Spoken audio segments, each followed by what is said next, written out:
You do with novellas and short stories. My name is Jean. I'm an author, editor, publishing professional. I help you make your writing better. So if you click on this comment, this person goes on to say like they have these novellas that are shorter, but they're like 3 or 4 thousand words. Those are short stories. Those are not novellas. Those are way too short to publish on their own. And short story collections do sometimes get published. I don't work a lot in the short story space, but I do sometimes have people bring me short stories, or I do sometimes pick up short story anthologies, and they aren't necessarily short stories. They're like poorly executed info dumpy first chapters. And if that's the case, I would recommend you put those stories aside and wait for them to like finish cooking, finish marinating so that you can turn them into a fully fledged story. If you genuinely have a bunch of short stories, these stories that have beginnings, middles, and ends, they are just short snippet stories, you can publish a collection of short stories. They are harder to get published, but harder is not impossible.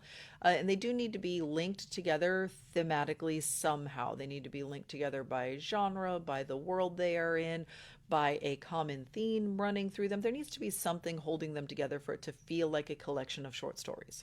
Similarly, novellas can get published. A novella is usually considered something that is like under 50,000 words, but this is going to vary by genre. So you're going to be, I think the Hugo is like 17,000 to 50,000 words is what counts as a novella. Anything under that is like a novelette or a short story.